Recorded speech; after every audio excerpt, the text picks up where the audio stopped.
ಪಾದಚಾರಿಗಳಿಗೆ ಅಡ್ಡವಾಗಿದ್ದ footpath ತೆರವು, ನಯವಾಗಿಯೇ ಫುಟ್ಪಾತಿಗರಿಗೆ ತಿಳುವಳಿಕೆ, ಮಾತಿಗೂ ಜಗದಿದ್ದರೆ ನಿರ್ದಾಕ್ಷಿಣ್ಯ ಕ್ರಮ. ನಗರದ ಸ್ವಚ್ಛತೆಗೆ ಕೈಜೋಡಿಸಿ ಶಿಸ್ತು ಅಳವಡಿಸಿಕೊಳ್ಳಿ, ಕಮಿಷನರ್ ಮನವಿ. ನಮಸ್ಕಾರ ಪ್ರಿಯ ವೀಕ್ಷಕರೇ, ಸಂಗಮ ಟಿವಿಗೆ ಸ್ವಾಗತ. ನಾನು ನಿಮ್ಮ ರಮೇಶ್ ಅಪ್ಪೂರ್. ಬೆಂಗಳೂರು ದಕ್ಷಿಣ ಜಿಲ್ಲೆ ಚಟ್ಪಟ ನಗರದಲ್ಲಿ ಮುಸ್ಸಂಜೆ ಎಂಜಿ ರಸ್ತೆ, ಜೆಸಿ ರಸ್ತೆ, ರೈಲ್ವೆ ನಿಲ್ದಾಣ ರಸ್ತೆ, ಪೋಸ್ಟ್ ಆಫೀಸ್ ರಸ್ತೆಯಲ್ಲಿರುವ ಫುಟ್ಪಾತಿಗರಿಗೆ ನಗರಸಭೆ ಕಮಿಷನರ್ ಮಹೇಂದ್ರ ಖಡಕ್ ವಾರ್ನಿಂಗ್. ಬೆಳಗ್ಗೆ ಒಂದು ರೀತಿ, ಮಧ್ಯಾಹ್ನ ಒಂದು ರೀತಿ, ರಾತ್ರಿ ಒಂದು ರೀತಿ ಫುಟ್ಪಾತ್ ಅಂಗಡಿಗಳನ್ನು ಪಾದಚಾರಿಗಳಿಗೆ ತೊಂದರೆಯಾಗುವ ರೀತಿಯಲ್ಲಿ ಇಟ್ಟುಕೊಳ್ಳುತ್ತಿರುವುದರ ಬಗ್ಗೆ ಸ್ವತಃ ಕಮಿಷನರ್ ಅವರೇ ಖುದ್ದಾಗಿ ರಸ್ತೆಗಿಳಿದು ತಮ್ಮ ಸಿಬ್ಬಂದಿ ಜೊತೆ ಫುಟ್ಪಾತ್ ಹಿಂದೆ ಸರಿಸುವ ಕಾರ್ಯಾಚರಣೆ ನಡೆಸಿದರು. ಪ್ರತಿನಿತ್ಯ ಸಂಜೆಯಾಗುತ್ತಿದ್ದಂತೆ ನಗರದಲ್ಲಿ ವ್ಯಾಪಾರ ವಹಿವಾಟು ಹೆಚ್ಚಾಗುತ್ತದೆ.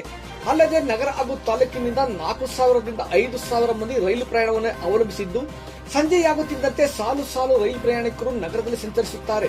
ಈ ಸಂದರ್ಭದಲ್ಲಿ ಫುಟ್ಪಾತ್ ಅಂಗಡಿಗಳಿಂದ ಆಗುವ ತೊಂದರೆ ಅರಿತು ಈ ಕಾರ್ಯಾಚರಣೆ ನಡೆಸಲಾಯಿತು.